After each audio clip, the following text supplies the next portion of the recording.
hell is all of this? Alright, hey, welcome to this video where it's not gonna have a real structure. It's just gonna be me sitting around on my floor of a room, and the only lit possible room during this time of the year, it is the middle of winter, right? So hey, welcome to the video where I talk about my One Piece cube.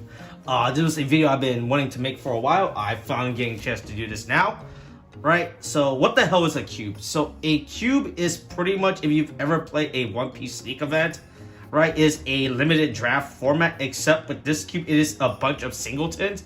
It is pretty much one of every card. Well, not one of, it is just pretty much one copy of any given card. This is something that originated in Magic, right, where it first started off, where this concept started, is something that I'm a big fan of. I play Magic Cube, I play Yu-Gi-Oh! Cube, I have like 2 different Yu-Gi-Oh! Cubes I play. I play my friend's Magic Cube, I play their Yu-Gi-Oh! I play my friend's Yu-Gi-Oh! Cube, right? I'm just a big fan of Cube. I'm a big Cube head is what they call people who like to play Cube, right? So this is something I've been wanting to do for a while. I originally started this project back around March of 2023. I got this idea, right? But at the time, the game was very limited with card selection. But I think after the release of OP04, right, there is now enough cards in the game for you to actually do this, like actually how the game is played, right? So cube is just pretty much, you just make you get one copy of a card, and then you build a bunch of packs, and then you draft it, right? Like I said, I have no real structure. I'm just gonna go over tidbits and bits I want to talk about the cube. So how the fuck does my One Piece cube work? So my One Piece cube is pretty much based on the actual card game, except due to the fact that One Piece is a restrictive card game where everything is color lock and leader lock. For the One Piece cube, we do not do that. We are uncovered. It's like we're pretty much playing how we do sealed, right? As I said earlier, for a sealed format for One Piece Sneak. So you can play draft any card, right? As long as your card does not require a specific archetype for your leader, you can draft and play it, right? So yeah, my cube right now is 460 cards, 480. Well, what's the number? Let's see, 60 times 80 is what? I cannot do the math. Is that 460 or 480? It's one of those numbers. I'll put this, let's see. No, yeah, it's 480. Wait, hold on. I'm doing really bad math. So let's see, 60 card. That's 480, right? Yeah, that's 480. Yeah, is 480 cards right now in my cube. I think that is the perfect amount of cards for you to put in your One Piece cube. Hey, that's the thing about a One Piece cube or any cubes in general. You can build it to however you want with your specification, right? So you don't have to follow anything I'm saying in this video. This video might just be irrelevant, just me rambling on, talking about just random tidbits, right? Yeah, so my One Piece cube is 480 cards, right? The way that is done, it is made for 8 players, right? So you and your 8 friends, or you and 8 people can get together and do this, right? We draft 60 cards, then you just build a regular, quote-unquote regular One Piece deck of 50 cards, and you just have 10 cards as your here's a 10-card side deck. So how does this actually work when you do it with One Piece? So because One Piece is a game that is really centered around the leaders, right? So you have to play with your leader in mind. So we draft leader as well. So as you can see here, I have 16 leaders that I have chosen. The thing about this, good thing about a cube, right, is that it changes over time. So at the time of me recording this, this might not be my final leader choices, or well, it's the final leader choice for as an Obo. Like once OP05 or the next Dex comes out, right, I will definitely change it again. One thing I was really sure when I was making this, I wanted to try to get at least one of a different character for every, like when I originally started this back in March, I had like 3 different Luffy leaders in this cube. So at the point that we have 16 actual individual characters for leaders, which I think is really cool and really fun. So yeah, so we draft the leaders. Like, say, how the fuck do you draft leaders? So it's pretty much simple, right? The way that me and my friends draft leaders, that everyone would randomly get 2 leaders, right? So right, I have no space, right? yeah, so everyone gets 2 leaders. So then these are not your final, the way that in order to ensure fairness and fun. So you have 2 leaders. You might get 2 good leaders, you might get 2 bad leaders, right?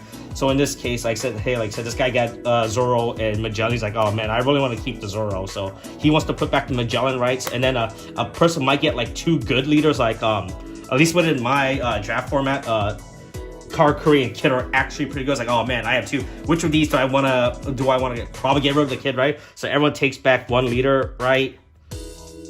So everyone, and then so then everyone has their first initial leaders, right? And then we draft again for a second leader, right? So now everyone has a second leader again. And so now you might, hey, the worst thing about it, you might get the same leader again. So like this, the Zoro guy got the Magellan again. So now, so then we do 1 final pick. So once again, you might get another 2 good, like in this case, like I said, both Luffy's and the Karakuri are good. But this person got the Kid. Like, oh, okay, cool, I got Kid. Now I don't have to play the Yamato leader. So they might put back their original leader. So then you put back another leader, right? So now you're back. Everyone's back. So we do this for 3 rounds. And then on the final round, we do one final out. Right, so now whatever leader you're stuck in on this third round, those are the leaders you're playing with for the event. So then and then afterwards you just have your leaders to play. Yeah, so in this case you drafted either the Karakuri or the Kaido, so you built your decks around one of those 2 leaders, right? You can switch the leaders out between rounds or games, right? When you play, so you have 8 leaders so everyone has 2 leaders to mess around and build with. And then you're probably, what the fuck is this doing? What is with these magic? So so at the time of recording, these guys aren't, this card isn't actually out for the West yet. I think by the time this gets uploaded and recorded, it comes out at the end of the month. These are supposed to be the Rainbow Luffy leaders, right? But like I said, it is not out yet. So for the time being, we are just using this card as a fill-in, as a slot for the Rainbow Luffy leader. Everyone gets a Rainbow Luffy leader. It is just there as a backup plan, just in case if after drafting leaders, right, you still don't have a leader you like, but you can at least draft the Rainbow Luffy leader, right? And the good thing about the Rainbow Luffy leader, he's considered all archetype as well. So right, so if you want to build, like, I don't know, like a Big Mom Pirate cards that requires Big Mom Pirates, you have the Rainbow Luffy to be used as the race. So that's how we're drafting leaders. I think this is a pretty much like the fairest way and easiest way to draft leaders, right? So everyone gets the Rainbow Luffy as a precautionary, like just in case, as a backup plan, you know, right? And then you draft your actual leaders for the deck, and then after that you'd be like, all right, these are my 3 leaders. How am I gonna build a deck around these 3? And then after, you just pretty much start drafting cards, right? So yeah, so you draft until everyone has 60 cards, and afterwards you deck built with your 60 cards from there on. The leader selection will always be changing, right? Like some of them might stay for, like, I feel like the Zoro will probably be a mainstay staple, but that just depends on what leader comes out by then, you know, right, as the game evolves, right? But like the leader selection was something that will fundamentally always change with new sets. Like I kind of do want to rotate leaders in and out of the game. The leader I have here is not the final leader.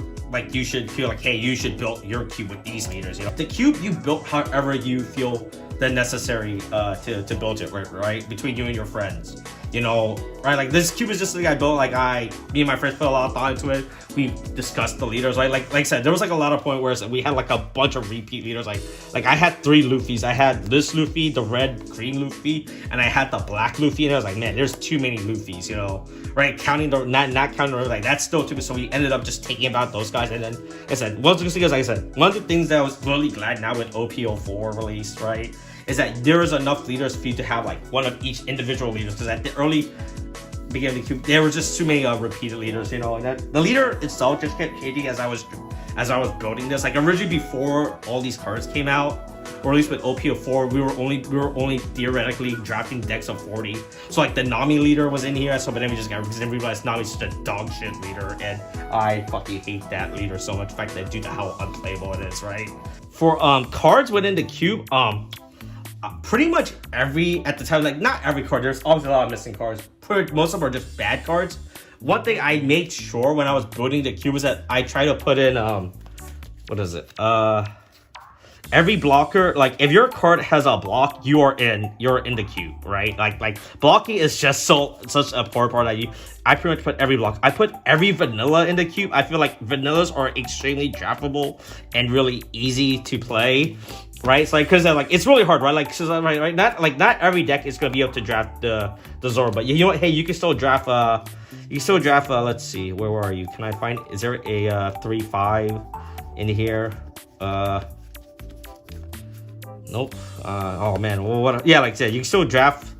Nope, that's a Zoro. Like I said, yeah. So, like I said, if you don't draft the Zoro, you can still draft like, oh, here's another. You can still draft like a 3/5 vanilla characters, right? Whose name I can't bring off the top of my head. I can't name a 3/5 vanilla character off the top of my head right now. Like, oh, here you can draft like, yeah, right? Yeah, that's good enough. Yeah, look, it's good enough. Yeah, he has 5K. That guy has 5K. Same stat, you know, right? It's the exact same thing, right? Yeah. Yeah, so I found that vanillas are very important. I think every cube, or at least at the current time of the game, right? There is a lot of vanillas, and I feel like every vanilla is playable within a cube format, right? Because it just gives people the ability to just draft beaters, right? If worse comes to serve, you just get a bunch of these guys. Like, oh yeah, hey, Frank, hey, you know what, you guys are, but a 4/6 Frankie is actually. A 4/6 anything is just very threatening within a cube format, right? Where you're like, your deck building is way more limited because of that, you know. So I think vanillas are very important. I try to put in every possible vanilla with a good stat line, in the queue. Like I said, blockers are very important. Every blocker is pretty much draftable, right? So I pretty much put every blocker in the game that doesn't require like some weird restriction, like the iceberg guy that needs your leader to be water switch. I was like, that's not worth it. I'm not gonna put iceberg in the queue, right? 2Ks are also very important. I try to pretty much put every possible 2K in the game, right? I guess 2K are just inherently good, right? It's like, it goes back to like the basic fundamental building of like regular One Piece deck building, when you want your deck to be like at least 8, 12 2K. So I pretty much put every available 2K at the moment in the game, regardless of the fact, like they're just there to exist as a 2K. Like 2Ks is just extremely very good to have, you know. This just also just allows for a lot of cute interaction within the cube, right? So like I said, like your color, you're color free. Your color, so you don't care about color. So because this allows for a lot of cool interaction. Like there was a game where we played where is it? I drafted the Isho and I was able to do like cool stuff. Like I swing with the queen and then end phase, I restand the queen so I have a block. So there are a lot of cool interaction because of this, right? When you don't play, like you still have, you're still archetype block. So if a card is like Striker is in this cube, the event for Ace, like if your leader is a Whitebeard Pirate, I believe is what the effect is. You can only use it, right? You can only use it for Whitebeard, but you can also use it for, if you decide to play the Rainbow Luffy, you could play him instead and you use Striker with that. Onigashima Island is in here, right? The targets in the cube are, where is it? Or boop boop boop boop boop. Or the original Kaido and the Queen, which are, and also Luffy as well, right? So there's like a lot of cool like plays you can do with the cube because of that, right? Queen is also pretty good in this queue, right? Because you just have a lot of big vanilla. So like you can summon something like the Shanks, like the 9 Shanks, right? Swing with the 9 Shanks and then get this guy to get a life. Like I said, the good thing about Q is that it opens up so many cute and cool interactions. Like Karakuri is like, for example, is pretty disgusting. The fact that if you just straight up draft every single event trigger card, not even restricting yourself to yellow trigger, like so stuff like let's see if I could pull one right off the top. Like I said, this cube is really shuffled. Like here's an example for like the Kuma. Like, hey, you just draft this Kuma guy, right? You know, like look, like you just make your deck just completely that you would never miss, right? You just draft every single event card. Oh, it's like not every single trigger card in the game, right? You can do, like I said, this cube does a lot of cute stuff. One of my friends, he drafted Miss All Sunday, the purple one, right? He was able to stack it with the card. You do a lot of cool sick plays because of that. So that's the thing I do love with the cube, is that you can do a lot of it opens up so many cute interactions and and cute interaction to mess around and play with because of that, right? Yes, like I said, this Red Garp from where is he from? From OPL 3. He's cubable. He's a 3/5 and he does a cool, hey, the best thing about him, and within the cube format. So like I said, going back to like cute interaction play, right? So when attacking, you place a one red character with a cost of one from your hand. So when the cube's case, you can play any card. So you can summon out Hannibal, right, and get its effects. Like I said, we open up a lot of cool by getting rid of the color interactions. We do open up a lot of cool the color restrictions. We open up a lot of cool interactions. This is a play you would never see probably anywhere else, you know, right? Or you'll ever regularly see, right? Because of stuff like that. So that's pretty cool. Found out after me and my friends were testing, if you, like I said, due to the fact that how much vanilla there are, you can just do a lot of cool stuff like summoning something like this, like the Frankie, you get back 2 Dawns, right? Then you can just summon out Sai, I guess, right? Like you spent 6 Dawns to summon out a 4 and a you spent 6 Dawns to summon out a 4 and a 6. You spent 4 Dawns to summon out a 4 and a 6 and a 4, right? So like I said, there are a lot because of like how the fact that we are not color locked. We just open up a lot of cool for like Ace is cool. Like you could just pretty much draft your deck of like every single event card. Like you draft, yeah, sure, draft this. You know, draft Tropical Torment. You know, right? Draft every single purple event for Ace as well. You know, right? Because of stuff like that. So those are cool stuff you can do. Like was it going back to like interactions within the cube, right? That's stuff you do. I said, which I really like. For all the fun stuff you're able to do. One of the good things about the cube is that it is completely your dependent, right? Like you don't have to build my exact cube list. Like I'm still missing card. I'm lucky to be in a position where I can afford to do this for a side project. This was something I built for fun to play with my friends, right? Because I know there's like a lot of stupid cards in this cube that should not be in here. That should actually be in a trade binder, or I should actually get rid of. But I built this for fun to play with my friends, and right, that's the good thing about cube. This is like a communal project. I managed to get these cards for good deals, or my friends, local friends, One Piece friends, Yu-Gi-Oh friends, either donated to me or just gave me these cards just to put in the cube. Which, as I said, you don't have to build my cube. I understand like there are certain cards that are expensive, like this color curve guys that's randomly expensive. You don't have to put them in. Like I said, you can build this cube however you want. That's like the thing about the cube. Cube is freedom, basically, right? So you don't have to build singletons if you don't want to. Like if you just want to put like a bunch of like vanilla guys, like here, you want to put like 5 Sais in there, go ahead. You want to put you got too many Sanjis from your box, put like 10 Sanjis. It's all up to you, right? That's one of the fun things about the cube, right? You built this with whatever you have resources and access to, you know. Right, and you build it however, like whatever you can, whatever, like pretty much whatever you're able to get your hands on. Like that was the thing I was able to get my hand. I'm pretty sure like I said, this was a project I've been working on for months now.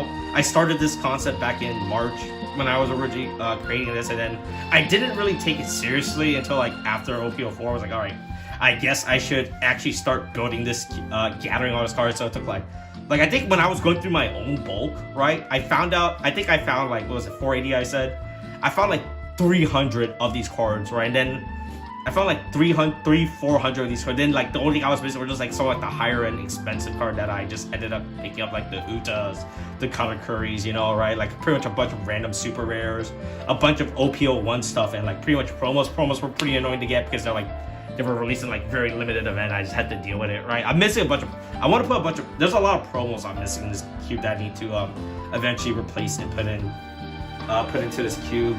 Right, but like I said, the cube, think about cube, it's freedom, right? You can build this cube however you want. If you don't have stuff like Katakuri, you don't have Utas, you don't have Queens, right? You don't have to put them in.